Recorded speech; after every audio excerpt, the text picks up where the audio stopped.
네, 2025년 5월 2일 이정훈입니다.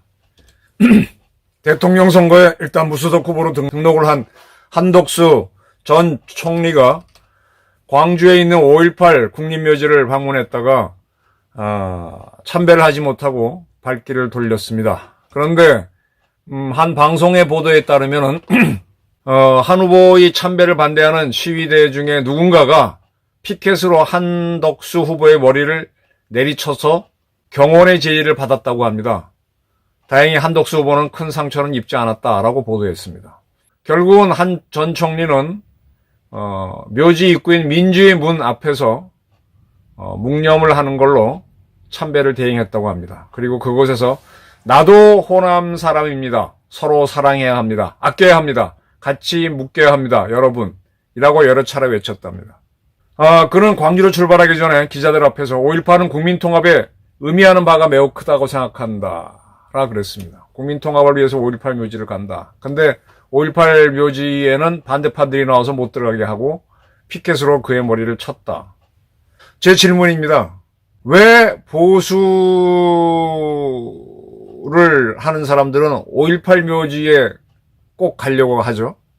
거기를 참배를 안 하면은 선거운동을 못 하나요? 또 5.18 묘지에서 한덕수 전 총리는 대통령 후보로서의 첫 번째 행동을 해야 되나요?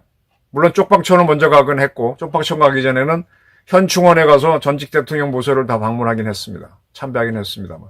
근데 공개적으로 간 거는 쪽방촌은 관심을 못 끌었고 5.18 광주 5.18 민주묘지 방문이 관심을 끌게 했는데 거기에선 참배를 못하는 이런 행태를 보면서 왜 보수를 자칭하는 사람들은 왜 5.18 묘지부터 가지? 라는 생각을 합니다. 저는 이 보수의 구태의연함에 주목하는데요. 지금 국힘당에서 이제 5월 2일 투표가 끝났습니다. 5월 3일 누가 1등을 했는지 밝힐 텐데 한동훈 측 후보의 선거운동이 재미있죠. 김문수는 굉장히 안정감은 주지만 고리타분합니다. 저는 보수라 그래서 뭐 발랄하게 하라는 요구는 안 해요. 그렇지만 고정관념은 깨져. 한덕수 전 총리는 이 출마 선언을 국회에서 할 게 아니라 상암동에 있는 박정희 기념관에서 하면 안 됩니까? 아니면 저 다부동 전투지에 가게 되면 경북이죠. 칠곡인가? 이승만 동상 앞에서 하면 안 됩니까? 아니면 극단적으로 판문점에 가서 하면 안 됩니까? 왜 5.18만 찾아가죠? 이 세상은 문제를 푸는데 국민통합은 매우 중요합니다. 국민통합은 중요하는데 광주에 사시는 분들이 지난번 전한길 씨가 또 그 전에 또 누굽니까? 그 보수 유튜버가 들어가서 행사를 할 때 보게 되면 광주 시민들도 꽤 관심을 갖고 있어요. 들어보려고 해요. 근데 이걸 막아서는 극렬 세력들이 있습니다. 근데 결론적으로는 그들 때문에 광주 시민 사람들도 만나지도 못하고 오히려 망신만 당하고 이 망신당하는 게 초기에는 득표 활동에 도움이 될지 모르지만 지금은 오히려 간포 요인이 될 수도 있고요. 그리고 오히려 좌익 세력들을 결집을 불러온다는 걸 놓치지 말라는 얘기입니다. 공개적으로 광주에 가게 되면은 막아서서 망신을 주고 그 몰래 가면 몰래 갔다고 조롱을 하는데 거기를 왜 굳이 가서 그렇게 첫 번째 유세 활동 비슷하게 해야 되죠? 박정희 기념관에서 하면 되잖아. 새마을운동 발상지 가서 해도 되고 최전방에 가서 우리 군인들하고 해도 되고 군인들하고 하는 게 선거운동상 안 된다면 판문점에 가서 나는 조국 통일을 위해서 헌신하겠다고 한다든지. 왜 이렇게 발상이 이렇게 답답하죠? 지금 한동훈 씨가 하는 선거운동 시켜보면 상당히 발랄했어요. 그 전에 이준석 씨도 윤석열 대통령 선거운동 할 때 보게 되면은 자기 나름대로 별도의 방안으로 젊은이들을 톡톡 치는 방법을 썼습니다. 저는 광주에서 5.18 세력들, 내란 청산 사회 대개혁 광주 비상행동, 5월 정신 지키기 범도민 대책위, 이런 사람들은요, 호남에서도 소수파 극렬 세력이라고 봅니다. 근데 이들이 준동할 수 있는 왜 기회를 주냐 이거죠. 그들이 준동해서 언론을 장악하게 되면 광주의 여론은 그걸로 도배가 되고, 그래서 더 이상 계속 광주는 소외되고 광주는 또 그쪽으로 갈 수밖에 없는 그런 상황이 되는데 그걸 굳이 찾아가냐 이겁니다. 다른 방법으로 해야지. 광주에 뜻있는 시민들이 참여할 수 있는 무대를 만들어야지. 이 생각 자체가 굉장히 답답해요. 이렇게 해서 한덕수 전 총리가 이재명이 이길 수 있겠습니까? 보수 후보가 좌파 후보를 깰 수 있겠어요? 제가 누차 말씀드렸듯이 한동훈도 제가 답답하다 그랬습니다. 정청래 포비아 때문에 마포을인가요? 거기를 누구 내세울까 고민하다가 김경률 내세웠다가 그가 마리아 앙뚜네트 발언으로 안 한다고 하니까 함은경을 내세워서 대패를 합니다. 왜 그런 식으로 하지? 차라리 보수의 의견을 마포 같은 경우는요. 마용성은 강남 3구 다음으로 잘 산다 그래서 마포는 보수 세력이 많습니다. 그 보수를 대표하는 목소리를 지르게 해야지 왜 같은 좌파를 출신을 내세워서 싸우게 합니까? 보수의 가치로 가야지.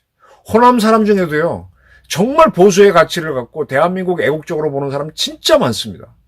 그런 사람을 흡인하는 걸로 가야지 왜 5.18로 가서 5.18 이 수구 세력들한테 당하냔 말이에요. 이런 류의 선거운동으로는 절대로 이기지 못합니다. 절대로 하고 단언을 해서 미안하지만 이기지 못합니다. 이제 지난번 윤 대통령이 광주에 선거운동을 갔을 때 왜 광주에는 복합 쇼핑몰 하나 없냐고 던져갖고 광주를 흔들어놨죠. 그런 식으로 치고 들어가야 됩니다. 5.18 묘지 그렇게 연연할 필요 없어요.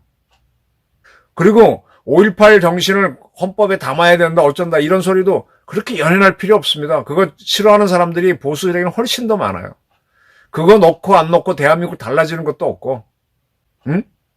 오히려 그 5.18을 갖고 먹고 살고 뭐 그걸 제사화하는 세력들을 소수화시켜야지 그들을 자꾸 안으려고 하다가 오히려 갈등이 커진다 이겁니다. 좀 갈등 이론 좀 공부 좀 하고 선거운동을 했으면 좋겠습니다. 우리 사회는 지금 보수들이 뭉치지 못해요. 한동훈도 믿업지 못하고 김문수는 확장성이 없고 그래서 한덕수에 상당히 기대를 하는데 그럼 이 보수를 결집해 나가면 되는 거고 굳이 들어오지 않겠다는 세력 거의 지금 우리 대한민국이 하나가 된다고 해서 김정은을 나중에 우리가 포용할 겁니까? 그 장은 날릴 거잖아요. 그리고 북한에 김정은한테 충성했던 세력들을 같이 갈 겁니까? 핵심 세력은 같이 못 갑니다. 북한 인민을 껴안아야지. 광주에 보수 시민 정말 많아요. 호남 출신에 정말 보수 시민 많습니다. 몇 가지 문제만 해결되면 다 보수로 올 수 있는 사람 너무 많아요. 그들도 호남의 고립을 알고 있는데 그런 사람들 끌어당기는 선거 전략을 해야지. 왜 이렇게 단세포적으로 하지? 저는 이번에 5.18 묘지 방문한 거기 가서 저도 호남 사람이다 외치는 한덕수 후보를 보면서 답답함이 느끼는데 이러한 선거운동에서 빨리 벗어나라. 그렇지 않으면은 한덕수까지 내세웠음에도 지금 이재명 민주당 측은 도끼가 서려 있습니다. 탄핵으로 행정부를 국무회의를 무력화시키고 대법원을 무력화시키고 이재명 무죄법이라도 그들은 국회에 통과시킬 수 있습니다. 탄핵만 걸면은 무조건 직무정지잖아요. 헌재에서 결정하기도 전에. 그 법은 자기네가 다수니까 마음대로 만들 수 있고 국무회의 없애버리고 자기네가 법안 만들면은 국무회의 열어갖고 법안을 거부권 하는 걸 할 수가 없어요. 뭔 짓을 못하겠습니까? 이런 적을 보도득도 못한 적을 상대로 하는데 어떻게 구태연하게 선거운동을 시작하냐 이거야. 한덕수 후보라고 해도 되겠죠. 이번에 예방주사를 잘 맞았다고 생각하고 확 바꿔야 될 겁니다. 그 전에 DJ가 대통령이 될 때 춤을 췄어요. DJ가 춤을. DJ던가 그때 유행가 춤을 춰요 이거. 우리 한덕수 전 총리는 서울대학교 졸업할 때 대법원장상을 받았습니다. 이게 무슨 뜻인가 하면은 서울대 수석이란 얘기예요. 그 당시에 서울대 수석은 대통령상, 2등은 국회의장상, 3등은 대법원장상인데 이 각 과별로 과가 있고 이제 단과대학이 있잖아요. 단과대학별로 점수 계산하는 게 다르잖아요. 그래서 돌아가면서 서울대 수석을 정해요. 이번에는 의과대학 했으면 다음에는 뭐 법과대학, 그 다음에는 뭐 인문대학 이런 식이기 때문에. 그럼에도 불구하고 대법원장사 받았다는 거는 이분 경제학과죠. 그 당시는 뭐였나? 사회과학, 지금은 사회과학대학인데 수석이란 얘기예요. 1등 했단 얘기예요. 그때는 이제 다른 단과대학 출신을 대통령상을 줬기 때문에 못 받은 거죠. 그러니까 행정고시도 재학 중에 붙었고 서울대학교도 수석으로 졸업한 수재입니다. 가난한 집안 출신이지만 그리고 나서 40년, 50년을 행정공무원만 겪었는데 행정관료라는 게 뭡니까? 정무직이 되기 전까지는 시키는 대로 하는 거잖아요. 그러니까 기계적으로 움직이는 거잖아요. 자기 판단을 안 하는 거잖아요. 위에서 뭐 하자, 정책이 정해지면 집행하는 거였지 않습니까? 그러니까 어떻게 보면 문외화에 가깝지. 근데 정치인이라고 하는 거는 그건 다른 차원이지 않습니까? 그러면 그때부터는 이 사람이 달라져야 되죠. 한덕수 총리는 평생 관료를 했기 때문에, 윤석열 대통령도 평생 관료를 했기 때문에 명령만 내리면 되는 줄 알고 계엄령 하라 그랬다가 망해버렸지 않습니까? 그게 아니죠. 사람을 계엄을 하려면 다 작전을 만들고 준비를 하고 해야 되는 거잖아요. 행정부에 쭉 큰 사람은 지시만 하면 행정기관이 움직이는 거, 그거대로 움직이는 게 당연한 건 줄 아는데 이런 식으로 가면 안 됩니다. 그것도 깨야 되고, 자, 이 많은 보수를 응집하는 걸로 첫 번째 선거운동을 해야지. 왜 처음부터 이런 국면을 만드냐 이거죠. 한덕수 대행. 호남에서 5.18에서 저도 호남 사람입니다 외치는 게 너무 불쌍합니다. 선거운동 방식을 완전히 바꿔주십시오. 당신을 기다리고 있는 보수는 호남뿐만 아니라 전국에 너무너무 많습니다. 박정희도 있고 이승만도 있고 전두환도 있고. 두려워하지 말고 보수에 내가 있는 포함된 세력을 사랑한다고 할 때 남들이 부러워하지, 저 멀리 나랑 싫다는 세력을 자꾸 잡으러 가면은 저것도 놓치고 이것도 놓치고 이것도 아무것도 안 됩니다.